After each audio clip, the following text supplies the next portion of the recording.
लेकिन इनका ये कहना है कि आप भी इस बात की तर्जुमानी कीजिए ताकि हम सब एक ही पेज पे रहे, एक ही पॉलिसी बनाए ताकि जम्मू कश्मीर को सेल्फ रिलायंस। लेकिन 2019 5 अगस्त को ये स्पेशल स्टेटस भी हमसे छीना गया। एक तो हमने ऑलरेडी इतनी कुर्बानियां दी है, सोने पे सुहागा ये, अब ये स्पेशल स्टेटस भी हमसे छीना गया। और आज की पोजीशन मैं आपको बताता हूं क्या है। आज की पोजीशन ये है कि जितना भी पावर हम प्रोड्यूस करते हैं ये हमारा पावर नहीं है, ये बाहर की कंपनीज प्रोड्यूस करती है। और 4 या 5 हजार मेगावाट का हार्वेस्टिंग हुआ है, इस पर हमको मामूली रॉयल्टी मिलती है। आज की पोजीशन ये है कि जितना भी हमारा बिजनेस है वो सारा बिजनेस आज के डेट में डोल ड्रम्स में है, खत्म हो चुका है, बैंकों के कर्जों के नीचे दबा है। और आज की सिचुएशन ये है कि जम्मू कश्मीर में 20 लाख यूथ जो है, एजुकेटेड यूथ जो है, वो अनएम्प्लॉयड है। ये सब बातें मैं आपको इसलिए बोल रहा हूं क्योंकि ये जो बजट है जो आज 6 साल 7 साल के बाद हम प्रेजेंट करने जा रहे हैं, हमारी गवर्नमेंट प्रेजेंट करने जा रही है, इसकी एक इंपॉर्टेंस है क्योंकि हम वहां पहुंच गए हैं जहां पर शायद हिंदुस्तान की कोई रियासत नहीं है। इकोनॉमिकली हम डेवस्टेट हो गए। तो आज का जो बजट होगा ये सिर्फ बजट नहीं होगा गवर्नमेंट के लिए, आज का बजट होगा विद एन एम। आज का बजट होना चाहिए विद अ पॉलिसी।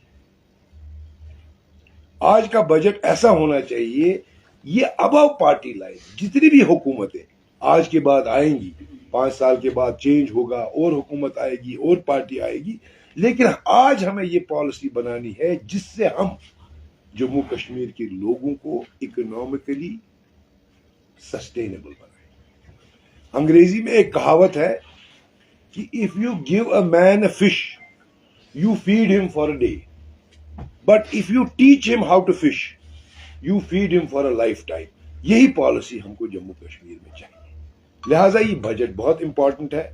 हमारे पास ट्रेड, इंडस्ट्री, टूरिज्म, होटेलर्स वगैरह ये लोग आए, मिलने आए। हालांकि ये गवर्नमेंट से भी मिले, चीफ मिनिस्टर से भी मिले। इस बात की तर्जुमानी कीजिए ताकि हम सब एक ही पेज पे रहे, एक ही पॉलिसी बनाए ताकि जम्मू जो हमें लगा। बाकी तो सारे प्रपोजल्स गवर्नमेंट को गए हैं और हमें उम्मीद है गवर्नमेंट उन पर नजरसानी करेगी और एक पॉलिसी मरतब करेगी। लेकिन कुछ स्ट्रेस ले करने के लिए हमने भी इनमें कुछ पॉइंट्स जो है वो यहाँ पर एयर मार्क किए जो मैं आपके साथ शेयर करना चाहता हूँ। पहला ये पॉइंट है कि जो इस करंट गवर्नमेंट ने लोगों के साथ जो भी वादे किए हैं, चाहे राशन के हवाले से किए हैं, चाहे गैस सिलेंडर के हवाले से किए हैं, चाहे 1 लाख यूथ को एम्प्लॉयमेंट के हवाले से किए हैं, या जो 200 यूनिट बिजली के हवाले से किए हैं, इस सब के लिए हमें उम्मीद है कि गवर्नमेंट ने बजटरी प्रोविजन रखे होंगे ताकि वो जो भी वादे उनने लोगों के साथ किए हैं वो पूरे हो जाएंगे।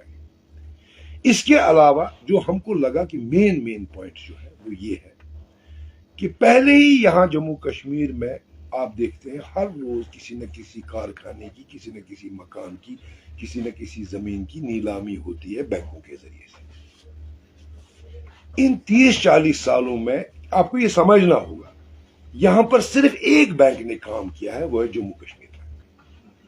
और जम्मू कश्मीर बैंक ने चूंकि मोनोपोली थी, वही लैंडिंग कर रहा था, बाकी सारे नेशनलाइज्ड बैंक ने यहां काम कम किया बल्कि खत्म किया। अगर आप रिकॉर्ड भी देखेंगे, बैंक का जो डेट रेशो होता है, क्रेडिट डेबिट रेशो जो होता है उनका, वो बाकी बैंकों का यहां 0 है, सिर्फ यहां जेके बैंक ने काम किया है। लेकिन अनफॉर्चुनेटली जेके बैंक ने, अगर हम उसका एहतिसाब लगाएंगे तो जेके बैंक ने लैंडिंग में, चूंकि मोनोपोली थी, कम से कम 4% इजाफी इंटरेस्ट यहां जम्मू कश्मीर के लोगों से वसूल किया, जिसकी वजह से क्या हुआ कि एक institution Jammu and Kashmir bank आसमान तक पहुंच गया, एग्जॉर्बिटेंट प्रॉफिट अर्न किया। लेकिन इस एक इंस्टीट्यूशन की वजह से हजारों इंस्टीट्यूशन, इंडस्ट्री, ट्रेड वो खत्म हो गए, वो बैंकरप्ट हो गए। तभी आप देख रहे हैं कि हर रोज अखबार में जो है ऑक्शन नोटिस ये वगैरह निकलते। तो पहली बात यह है गवर्नमेंट को इस चीज का सोचना है कि इस नीलामी को हमने रुकानी है, बैंकों के रोल को सही करना है, क्रेडिट यहां पर अवेलेबल होना चाहिए उन्हीं रेट्स ऑफ इंटरेस्ट पर, जिन रेट्स ऑफ इंटरेस्ट पर सारे मुल्क में अवेलेबल होता है। ये पहली बात है। दूसरा, जो भी यहां एंटरप्राइज सिक हुआ है, एग्जिस्टिंग एंटरप्राइज, हम नया चाहते हैं कि आए, लेकिन सबसे जरूरी है जो हमारा पुराना एंटरप्राइज है इसको पहले रिवाइव करें। इसको बजटरी सपोर्ट चाहिए, चाहे आप इसको रिस्ट्रक्चरिंग ऑफ लोन्स करवाइए, चाहे गवर्नमेंट की तरफ से आप इनको इंटरेस्ट फ्री मदद दे दीजिए, इसके लिए बजटरी सपोर्ट चाहिए ताकि ये रिवाइव हो जाए। क्योंकि गवर्नमेंट एक बहुत बड़ा एम्प्लॉयर है, लेकिन गवर्नमेंट भी इतना बड़ा एम्प्लॉयर नहीं है जितना प्राइवेट सेक्टर है। अगर हमारे पास आज 20 लाख यूथ अनएम्प्लॉयड है, तो 1 लाख यूथ को नौकरी देने का वादा उमर साहब ने किया है।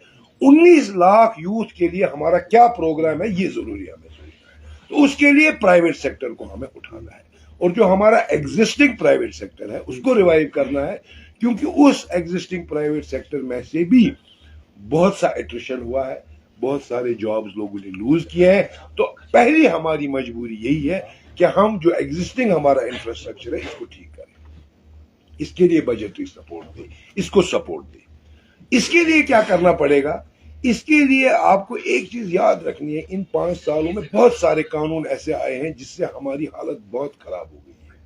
हमने देखा इन 5 सालों में जो भी गवर्नमेंट परचेजेस थी, जो भी कॉन्ट्रैक्ट्स थे, अक्सर और बेशतर आउटसाइड कश्मीर, जम्मू कश्मीर चले गए। बाहर के लोगों ने हासिल किए कॉन्ट्रैक्ट, हमारे लोगों को इग्नोर किया गया। तो एक पॉलिसी बनानी है कि 100% प्रोक्योरमेंट जो भी होगी वो लोकल मैन्युफैक्चरर और लोकल डीलर से होगी। इसमें आपको कोई भी राइडर लगाना पड़े। आपने आज देखा डोनाल्ड ट्रंप साहब आज प्रेसिडेंट बन गए, उन्होंने कितने मुल्कों के साथ रिलेशंस खराब किए सिर्फ अपनी इकोनॉमी बचाने के लिए, सिर्फ अपने लोगों को बचाने के लिए। हमें भी यही पॉलिसी इख्तियार करनी है, हमें भी अपने लोगों को बचाना। भी कॉन्ट्रैक्ट है वो हमको 100% लोकल्स को देना है, तो ताकि लोकल्स इससे फायदा उठा सके और एम्प्लॉयमेंट हो। इसके लिए गवर्नमेंट ने पहले ही यहां पर प्राइस प्रेफरेंस और परचेज प्रेफरेंस रखी थी, ये वापस लागू करना है, जो 2019 के बाद जेम पोर्टल के आने से खत्म हो गया। इसकी वजह से हमारी सारी इंडस्ट्री जो है वो सारी खत्म हो गई। तो ये हमें पहला काम करना है। दूसरा, जो हमारी 20 लाख यूथ है जिनको हमको एम्प्लॉय करना है, इनको एम्प्लॉयबल बनाना है, इसके लिए हमें स्किल डेवलपमेंट का एक प्रोग्राम यहां मुरतब करना है। इनको पहले आप एम्प्लॉयबल बनाइए। अगर कोई ग्रेजुएशन करके आया है, कोई पढ़ के आया है, इसको किसी चीज में स्पेशलाइज करना है, इसकी स्किल डेवलपमेंट होनी चाहिए ताकि ये एम्प्लॉयबल बने, फिर इसकी एम्प्लॉयमेंट हो सकती है। तो इसके लिए बजटरी सपोर्ट चाहिए। स्किल डेवलपमेंट एक इंपॉर्टेंट चीज है यहाँ पे। उसके बाद यहाँ अननेसेसरी बर्डन्स है। देखिए, ट्रेड की बात मैं आपको करूंगा, यहां पर बहुत सारे लोग ट्रेड से वाबस्ता है। जीएसटी 2017 में लागू हुआ और जीएसटी की रेट्स इतनी एग्जॉर्बिटेंट है कि यहां का ट्रेड खत्म हो गया, इतना जीएसटी कलेक्ट करना पड़ता है। इसके लिए गवर्नमेंट को चाहिए कि जो मिनिमम रेट है जीएसटी की, उसके लिए रिकमेंडेशंस करे जीएसटी काउंसिल को, ताकि यहां के ट्रेडरों को सहूलियत मिले। गवर्नमेंट को चाहिए जो स्टेट जीएसटी है, जिस तरह वो इंडस्ट्री को रिएम्बर्स करती है, इसी तरह ट्रेड को भी रिएम्बर्स करे ताकि वो वाइबल हो जाए। गवर्नमेंट को चाहिए कि ट्रेड की सबसे बड़ी प्रॉब्लम है, उनके पास पार्किंग नहीं है। चाहे डिस्ट्रिक्ट्स में जाइए, चाहे श्रीनगर में देखिए, जिसकी वजह से उनके पास कस्टमर नहीं जाते हैं, और कस्टमर जब उनके पास नहीं जाते हैं, उनकी सेल डाउन हो जाती है। और ऑनलाइन आपने देखा आजकल सेल कितनी ऑनलाइन की बढ़ रही है, ये हमारे लोकल ट्रेड को खत्म कर रहा है। तो इसके लिए बजटरी सपोर्ट चाहिए। हमको पार्किंग फैसिलिटीज देनी है डिस्ट्रिक्ट हेडक्वार्टर्स में, टाउन्स में, श्रीनगर में, ताकि कस्टमर्स इन ट्रेडर्स के पास जाए और इनसे खरीदो फरोख्त करें। आप टूरिज्म को ले लीजिए, एक बहुत बड़ा सेक्टर है हमारी इकोनॉमी का। हमको नई डेस्टिनेशंस को डेवलप करना है, हमको टूरिज्म को ईयर राउंड एक्टिविटी बनाना है। देखिए, हमारे जो फिगर्स है, गवर्नमेंट के फिगर्स, जो सेंट्रल गवर्नमेंट के फिगर्स है, मिसलीडिंग फिगर्स है। आपको ये मैं बता दूं, यहां 1 करोड़ 2 करोड़ टूरिस्ट नहीं आते। यहां पर एक बड़ा चंक आता है वैष्णो देवी पिलग्रिमेज, जो श्रीनगर नहीं आता है, जो सिर्फ वहीं पर जाता है, पिलग्रिमेज के वास्ते चला जाता है, उसको भी हम टूरिज्म में गिनते हैं। यहां का जो टूरिस्ट आता है, it has not pass 20-25 lakhs and it is nothing compare to other states. अगर आप राजस्थान देखिए, अगर आप महाराष्ट्र देखे, बाकी स्टेट्स देखे, वहां इतना इन्फ्लक्स टूरिस्ट का है, यहाँ तो कुछ भी नहीं है। हम बोस्ट करते हैं टूरिज्म की, मगर यहाँ पर अभी इतना पोटेंशियल है टूरिज्म में कि हम तो अभी बॉटम लाइन पर है। तो इसको डेवलप करने की जरूरत है, नई टूरिस्ट डेस्टिनेशन, इसको ईयर राउंड एक्टिविटी बनाने की जरूरत है, ताकि यहाँ के ये बहुत बड़ा पोटेंशियल है हमारे इस इलाके में। तीसरा, यहाँ पर ट्रांसपोर्ट एक और सेक्टर है जिसको टोटली इग्नोर किया गया है। आपको मालूम होगा हाई कोर्ट के ऑर्डर की वजह से 25 साल के बाद जो है बसें कंडम की जाती है। तो जब बसें कंडम की जाती है, आपको पिछले 30-40 सालों की हालात मालूम है, जिनकी बसें ये ऑब्सोलीट हो जाती है, उनके पास रिसोर्सेज नहीं है कि वो इनको रिप्लेस करें और नई बस लाए, इसीलिए वो अपने रोजगार से हाथ धो बैठते हैं। तो इसके लिए गवर्नमेंट को पॉलिसी मुरतब करनी है कि इनको बजटरी सपोर्ट दे, मार्जिन मनी दे, अगर ये लोन भी ले ले बैंक से, लेकिन मार्जिन मनी जो है गवर्नमेंट प्रोवाइड करे, ताकि अगर इनकी बस ऑब्सोलीट हो गई, ये नई बस खरीद सके, और इनके लिए भी एक पॉलिसी मुरतब करने की जरूरत है। आप देखिए यहाँ पर हॉर्टिकल्चर है, ये तकरीबन 20% जीडीपी का हिस्सा है हॉर्टिकल्चर, और एक बहुत बड़ा एम्प्लॉयर है। हाई डेंसिटी प्लांटेशन की वजह से हमारी प्रोडक्शन बढ़ गई। हमको इस फील्ड में काम करना है, हमको इंसेंटिवाइज करना है, cold storage control, temperature control trucks खरीदने हैं, ताकि ये जो है हमारा, इसका पोटेंशियल ये है कि 30% ऑफ जीडीपी कवर कर सकता है और सबसे बड़ा एम्प्लॉयर इधर साबित हो सकता है। आप हैंडीक्राफ्ट देखिए, एक वक्त में हैंडीक्राफ्ट्स, अगर आप कश्मीर की बात करें तो एक बहुत बड़ा एम्प्लॉयर था। आज हैंडीक्राफ्ट्स खत्म हो गए। गवर्नमेंट को चाहिए कि हैंडीक्राफ्ट्स को बूस्ट दे, मार्केटिंग में बजटरी सपोर्ट चाहिए, इंटरनेशनल एग्जीबिशंस हो, जो हमारे आर्टिजन्स है जिन्होंने ये काम छोड़ा है उनको वापस इस काम में लगाना है, इसको इंसेंटिवाइज करना है।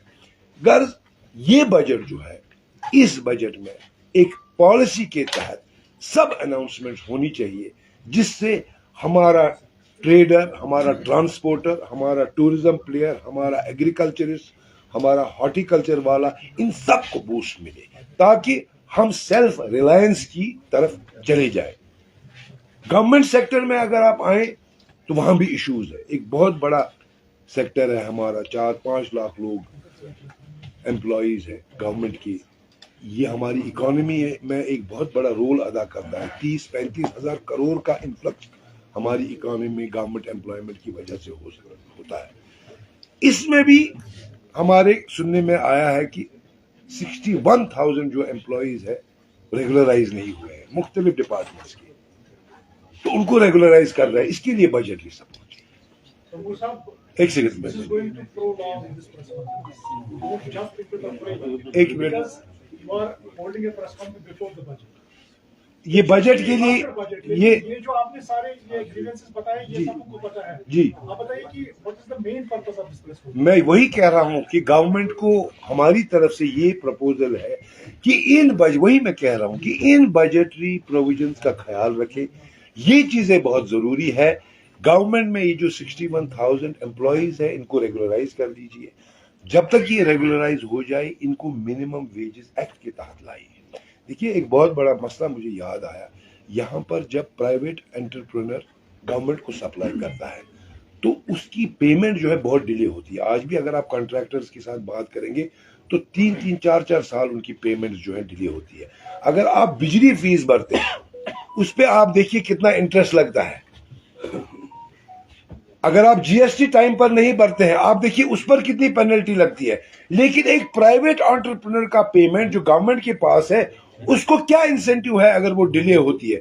गवर्नमेंट ऑफ इंडिया ने एक डिलेड पेमेंट्स एक्ट निकाला है, वो यहां पर इंप्लीमेंट नहीं होता है। आप उसको इंप्लीमेंट कीजिए। अगर किसी को for any reason payment time पर नहीं मिल रही है, उसको कम से कम उसका इंटरेस्ट मिलना चाहिए। हमारी प्रेस कॉन्फ्रेंस का मकसद और मुद्दा सिर्फ ये है कि ये बजट एक तारीखी बजट होगा।